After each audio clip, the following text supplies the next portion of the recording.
നമസ്കാരം. കളമശ്ശേരി പോളിടെക്നിക്കിലെ ലഹരിവേട്ടയുമായി ബന്ധപ്പെട്ട് പോലീസ് നടത്തിയിരിക്കുന്ന ചില ഇടപെടലുകൾ സംശയം ജനിപ്പിക്കുന്നതാണ്. അതായത് ബാലൻസിങ്ങിന് വേണ്ടി ഒരു SFI നേതാവിനെ ഇരയാക്കിയോ എന്ന സംശയം വളരെ ശക്തമായി ബലപ്പെടുകയാണ്.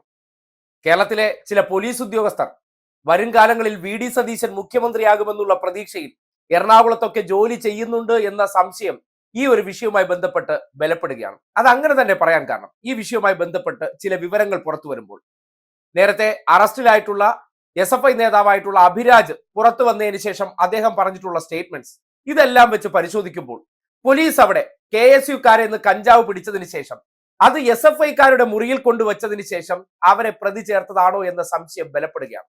ഹോസ്റ്റലിൽ നിന്ന് ആദ്യമേ വന്ന് നോക്കിയപ്പോൾ ഇവിടെ ഫുള്ള് വണ്ടികളും ആൾക്കാരും എല്ലായിട്ടും നിറഞ്ഞിരിക്കുക. ഞാൻ നിന്നിട്ട് ആദ്യമേ ആദിലെ റൂമിലെ കൂടുതൽ ആൾക്കാരുള്ളത് ആദിലെ റൂമിലോട്ട് എന്നെ വിളിച്ചോണ്ട് പോയിട്ട് പറഞ്ഞ് എന്താ ഇവിടെ ഇവിടെ നിന്ന് സാധനം കിട്ടിയിട്ടുണ്ട്, ഇവിടെ ഇത് നിന്റെ റൂമാണെന്ന് ചോദിച്ചു. ഞാൻ പറഞ്ഞു എൻ്റെ റൂമല്ല സാറേ, എൻ്റെ റൂം മേളിലാണ്.